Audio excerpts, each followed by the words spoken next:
اعوذ باللہ من الشیطان الرجیم بسم اللہ الرحمن الرحیم قل یا عبادی الذین اسرفوا علی انفسهم لا تقنطوا من رحمت اللہ ان اللہ یغفر الذنوب جميعا انہ هو الغفور الرحیم صدق اللہ العظیم۔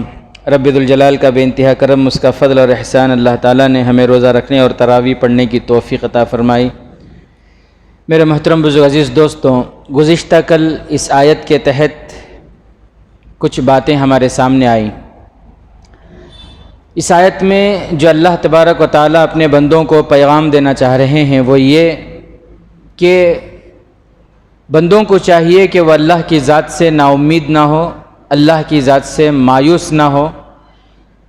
گناہ انسان سے ہوتے ہیں، چاہے کتنے ہی بڑے گناہ کیوں نہ ہو، اگر بندہ سچے دل سے توبہ کرے تو اللہ تبارک و تعالیٰ اس کی توبہ کو قبول فرماتے ہیں۔ شرط یہ ہے کہ پکی سچی توبہ ہو۔ اللہ تبارک و تعالیٰ اسی توبہ کا مطالبہ فرماتے ہیں، یا ایھا الذین آمنوا توبوا الی اللہ توبۃ نصوحا، اے ایمان والوں توبہ کرو۔ کیسی توبہ؟ توبۃ نصوحا، یعنی سچی توبہ۔ کیسی توبہ؟ سچی توبہ۔ توبۃ النصوحا، اس کی تفسیر حضرت حسن بصری رحمۃ اللہ علیہ فرماتے ہیں، توبۃ النصوحا سے مراد وہ توبہ ہے کہ توبہ کے بعد پھر اس گناہ کی نفرت دل میں آ جائے۔ جیسے پہلے جب ہم وہ گناہ کر رہے تھے تو وہ گناہ کی رغبت تھی دل میں، توبہ کے بعد ویسی ہی نفرت ہمارے دل میں آئے اس گناہ کی۔ اگر نفرت آ رہی ہے تو اس کا مطلب یہ ہے کہ میری توبہ کون سی توبہ ہے؟ توبۃ النصوحا ہے، سچی توبہ ہے۔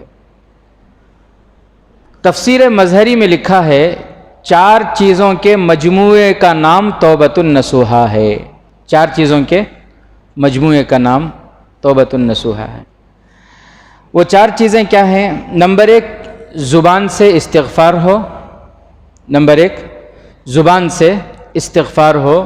اور نمبر 2، اپنے بدن کے اعضاء کو، ہاتھ ہے، پیر ہیں، آنکھیں ہیں، کان ہے، زبان ہے، بدن کے اعضاء کو گناہوں سے روکیں۔ زبان پر استغفار، بدن کے اعضاء کو گناہوں سے روکنا، اور پھر دل میں اس گناہ کے نہ کرنے کا پکا ارادہ ہو۔ نمبر 3، دل میں اس گناہ کے دوبارہ نہ کرنے کا پکا عزم ہو، ارادہ ہو۔ اور نمبر 4، برے ساتھیوں سے دور ہو جائیں۔ برے ساتھیوں سے، یہ 4 چیزوں کے مجموعے کا نام ہے توبۃ النصوحا، پکی سچی توبہ۔ جب بندہ ان 4 چیزوں کی نیت کر لیتا ہے تو اللہ تبارک و تعالیٰ بھی 4 طرح سے اس کا اکرام فرماتے ہیں۔ نمبر 1، توبہ کرنے والا بندہ التائب حبیب اللہ، توبہ کرنے والے سے اللہ محبت کرنے لگتے ہیں۔ توبہ کرنے والا بندہ اللہ کے نزدیک محبوب بن جاتا ہے۔ نمبر 2، اس کے گناہوں کو ایسے مٹا دیتے ہیں جیسے اس نے کیا ہی نہیں۔ التائب من الذنب کمن لا ذنب لہ، اللہ تعالیٰ سچی توبہ کے بدولت اس کے گناہ کو ختم کر دیتے ہیں، اس کے نامہ اعمال سے مٹا دیتے ہیں۔ اور نمبر 3، اللہ تعالیٰ کی مدد اور نصرت شامل حال ہوتی ہے، یعنی شیطان کو اس پر اتنی فوقیت نہیں دیتے، شیطان کو اس پر غالب آنے نہیں دیتے، اللہ کی مدد ہوتی ہے کیونکہ وہ سچے دل سے توبہ کرتے ہیں۔ اور نمبر 4، اللہ تبارک و تعالی مرنے سے پہلے جب اس کی موت کا وقت ہو تو تتنزل علیہم الملائکۃ الا تخافوا ولا تحزنوا وابشروا بالجنہ، فرشتے نازل فرماتے ہیں، وہ فرشتے آ کر موت سے پہلے ان کو جنت کی بشارت دیتے ہیں۔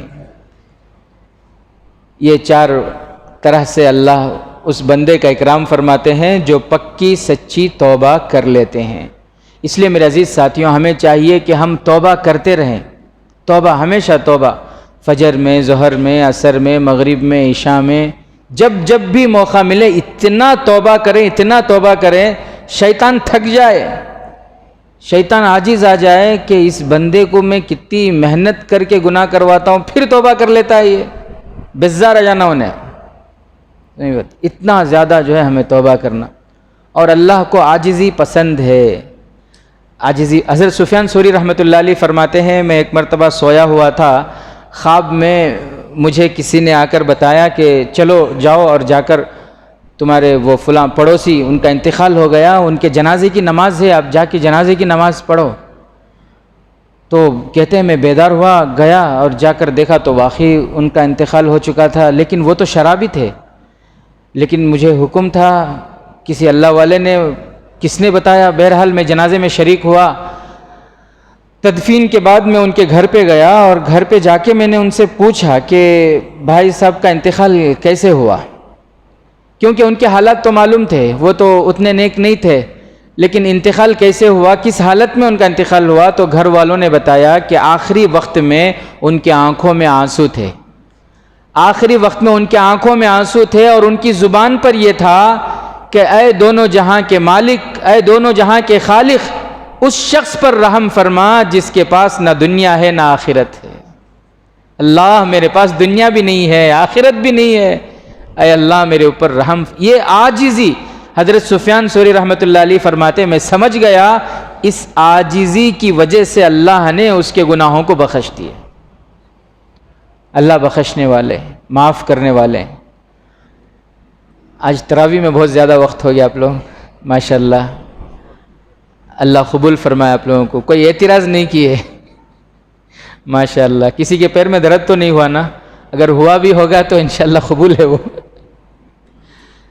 فقیہ ابو اللیث سمرقندی رحمۃ اللہ علیہ تنبیہ الغافلین میں ایک واقعہ لکھتے ہیں، ہمیں چاہیے کہ جب بھی ہمیں موقع ملے، اب یہ آخری عشرہ ہے، آگ سے آزادی کا عشرہ ہے، توبہ کریں. یہ میں آپ کو بتا رہا ہوں، یہ جتنے راتیں ہیں، یہ جتنے دن باقی ہیں، ان دنوں میں انفرادی عمل پہ ہم زور دیں. جب بھی موقع ملے مسجد میں، گھر میں، کہیں بھی کونے میں بیٹھ کر اللہ سے مناجات کریں. اللہ سے. تاخراتوں میں اجتماعی عبادت نہیں ہے، تاخراتوں میں اجتماعی عبادت، بات سمجھ رہے ہیں؟ تاخراتوں میں آج تیسری تاخرات ہے، اجتماعی عبادت نہیں ہے، انفرادی عبادت ہے. اللہ کے نبی صلی اللہ علیہ وسلم سے انفرادی عبادت. اور اجتماعی عبادت میں وہ خلوص اور اللہ سے وہ رشتہ نہیں جڑتا جو انفرادی عبادت میں جڑتا ہے. اللہ سے جو لو لگانا وہ کس میں ہوتا ہے؟ انفرادی عبادت میں. اسی لیے ہم یہ کہہ رہے ہیں کہ ہماری مسجد الحمدللہ وی وی لیاؤٹ کی کھلی رہے گی. آپ گھر میں عبادت کریں، آپ کا دل چاہ رہا مسجد میں عبادت کرنے کو مسجد میں عبادت کریں، لیکن انفرادی کریں، اجتماعی نہیں. بات سمجھ رہے ہیں؟ عمل کریں گے انشاءاللہ. تو تنبیہ الغافلین میں یہ کہہ رہا تھا ہمیں چاہیے کہ ہم توبہ کریں. اللہ تعالیٰ توبہ کرنے والے بندے کو بہت پسند فرماتے ہیں. التائب حبیب اللہ، توبہ کرنے والا بندہ اللہ کا محبوب ہوتا ہے، چہیتا ہوتا ہے، اللہ اس بندے سے محبت کرنے لگتے ہیں. حضرت عمر رضی اللہ تعالیٰ عنہ ایک مرتبہ اللہ کے نبی صلی اللہ علیہ وسلم کے دربار کو جا رہے تھے. واقعہ مشہور ہے، آپ سنے ہوں گے، پھر بھی تاکہ ہمارا ایمان تازہ ہو جائے. تو راستے میں انہوں نے دیکھا کہ ایک نوجوان ہے اور بہت زار و خطار رو رہا ہے. نوجوان ہے اور رو رہا ہے. تو حضرت عمر رضی اللہ تعالیٰ عنہ اس کے رونے کو دیکھ کر ان کا دل پگھل گیا. حضرت عمر کا دل پگھل گیا. تو کیسا رو رہا ہوگا وہ؟ حضرت عمر رضی اللہ تعالیٰ عنہ نے پوچھا بھائی کیا ہوا، تم رو کیوں رہے ہو؟ اس نوجوان نے کہا کہ مجھ سے بہت بڑا گناہ ہو گیا ہے، اس لیے میں رو رہا ہوں. اور آپ سے درخواست یہ ہے کہ آپ اللہ کے نبی صلی اللہ علیہ وسلم کے پاس جا رہے ہیں، آپ اللہ کے نبی سے میری سفارش کر دیں تاکہ مجھے توبہ کا طریقہ معلوم ہو اور میں توبہ کر لوں. حضرت عمر رضی اللہ تعالیٰ عنہ اللہ کے نبی صلی اللہ علیہ وسلم کے دربار میں پہنچے اور اس حال میں پہنچے کہ ان کے آنکھوں میں آنسو تھے. حضرت عمر رضی اللہ تعالیٰ عنہ کے آنکھوں میں آنسو تھے. اللہ کے نبی صلی اللہ علیہ وسلم پوچھے عمر کیا ہوا، کیوں رو رہے ہو؟ حضرت عمر رضی اللہ تعالیٰ عنہ نے فرمایا کہ اللہ کے نبی میں آ رہا تھا، راستے میں ایک نوجوان ملا اور وہ بہت ہی زار و خطار رو رہا تھا، اس کے رونے نے مجھے رلا دیا، اس کے رونے نے مجھے رلا دیا۔ کیا ہوا؟ تو وہ اس لیے رو رہا ہے کیونکہ وہ کہہ رہا ہے کہ اس سے کوئی گناہ ہو گیا ہے اور وہ آپ سے ملنا چاہتا ہے۔ اللہ کے نبی صلی اللہ علیہ وسلم نے فرمایا کہ ٹھیک ہے، اندر بلا لو۔ اندر آنے کی اجازت ملی۔ وہ نوجوان اندر آیا، تب بھی وہ رو رہا تھا۔ وہ نوجوان اندر آیا، رو رہا ہے وہ۔ اللہ کے نبی صلی اللہ علیہ وسلم پوچھے کیا ہوا؟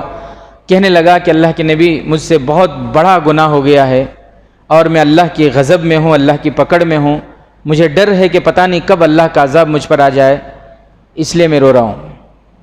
تو اللہ کے نبی صلی اللہ علیہ وسلم فرمائے کہ تمہارا گناہ بڑا ہے یا اللہ کا عرش بڑا ہے؟ وہ نوجوان کہنے لگا کہ اللہ کے نبی، میرا گناہ بڑا ہے۔ اللہ کے نبی پوچھے اچھا یہ بتاؤ، اللہ کی کرسی بڑی ہے یا تمہارا گناہ بڑا ہے؟ وہ نوجوان کہنے لگا اللہ کے نبی، میرا گناہ بڑا ہے۔ تو اللہ کے نبی پوچھے کہ اچھا کیا تم نے شرک کیا؟ شرک سمجھتے نا، اللہ کے ساتھ کسی کو شرک کیا تم نے شرک کیا؟ وہ کہنے لگا کہ اللہ کے نبی نہیں، میں نے شرک تو نہیں کیا۔ کیا تم نے کسی انسان کو جان بوجھ کر قتل کیا؟ وہ نوجوان کہنے لگا کہ نہیں اللہ کے نبی، میں نے کسی کو جان بوجھ کر قتل بھی نہیں کیا۔ پھر کیا کیا تم نے جس کو تم اتنا بڑا گناہ سمجھ رہے ہو؟ وہ نوجوان کہنے لگا اللہ کے نبی، میرا گناہ بہت بڑا ہے، وہ یہ کہ میں شہر میں جب بھی کسی کا انتقال ہوتا اور اسے دفناتے، میں رات کو جا کر اس کی خبر کھود کر کفن چراتا اور اسے لے جا کر مارکیٹ میں بیچ کر اس سے میں اپنی ضرورت پوری کرتا تھا۔ ایک دن اتفاق سے میں ایک خبر کھودا تو ایک لڑکی کی لاش تھی، میں کفن نکال لیا، لیکن واپس ہوتے ہوئے شیطان نے مجھ پر میرے نیت بدل گئی اور شیطان مجھ پر غالب آ گیا اور میں غلط کام کر بیٹھا، اور جب میں وہاں سے لوٹ رہا تھا تو وہاں سے مجھے آواز آئی کہ اللہ کے بندے، تو نے مردوں کے سامنے مجھے ننگا کر دیا اور اللہ کے سامنے تو نے مجھے ناپاکی کی حالت میں کھڑے ہونے پر مجبور کر دیا۔ یہ آواز جب آئی تو یہ آواز میرے دل پر بیٹھ گئی اور مجھے ایسا رعب میرے دل میں ہے، ایسا خوف میرے دل میں ہے کہ میں نے یہ کیا کر دیا، مجھ سے یہ کیسا گناہ ہو گیا۔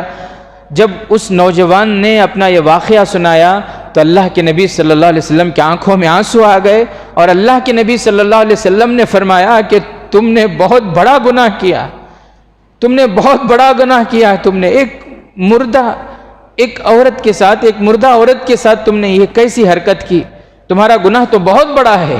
جب اللہ کے نبی کے زبان سے یہ سنا اس نے کہ تمہارا گناہ بہت بڑا ہے، وہ فوراً وہاں سے اٹھ کر چلے گئے کہ اللہ کے نبی غصے میں ہیں، کہیں کچھ اور میرے بارے میں نہ بول دیں، کہیں اللہ کے نبی کا غصہ میرے لیے عذاب نہ بن جائے، میری لعنت کا سبب نہ بن جائے، اس لیے وہ نوجوان فوراً وہاں سے اٹھے اور اٹھ کر سیدھے پہاڑوں کی طرف چلے گئے، جنگل کی طرف چلے گئے، اور جا کر وہاں اللہ کے سامنے رونا، اور صرف وہاں بس رونا اور اللہ کے سامنے عاجزی توبہ کرنا کہ اللہ مجھ سے ایسا گناہ ہو گیا، اللہ میں پیارے نبی کے پاس گیا تھا، انہوں نے بھی کہہ دیا کہ یہ بہت بڑا گناہ ہے، اللہ تیرے علاوہ کون ہے، میں کس سے معافی مانگوں، اللہ مجھے معاف کر دے۔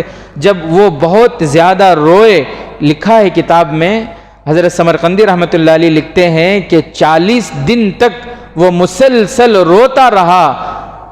40 دن کے بعد حضرت جبرائیل امین کو اللہ تعالیٰ حضور صلی اللہ علیہ وسلم کے پاس بھیجے۔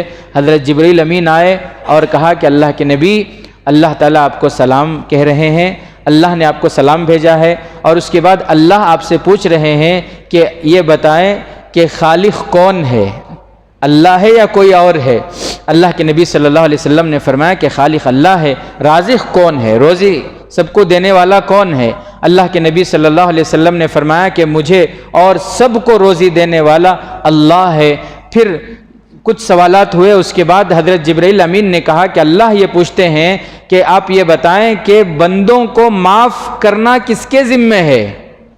بندوں کو معاف کرنا کس کے ذمہ ہے؟ اللہ کے نبی صلی اللہ علیہ وسلم نے فرمایا کہ وہ اللہ کے ذمہ ہے۔ پھر حضرت جبرائیل امین نے کہا اللہ کے نبی، اس بندے نے اتنا رویا اور اتنی عاجزی کی اور اللہ کے سامنے اتنا گڑ گڑایا اتنی تواضع اس نے اختیار کی کہ اللہ کو اس کا رونا پسند آیا اور اللہ نے اس کے معافی کا پیغام بھیجا ہے، اللہ نے اس بندے کو معاف کیا۔ پھر اللہ کے نبی صلی اللہ علیہ وسلم صحابہ کو بلائے اور بلا کر پھر فرمایا کہ جاؤ اور جا کر ان کو یہ پیغام دو کہ اللہ نے ان کی غلطی کو معاف فرمایا۔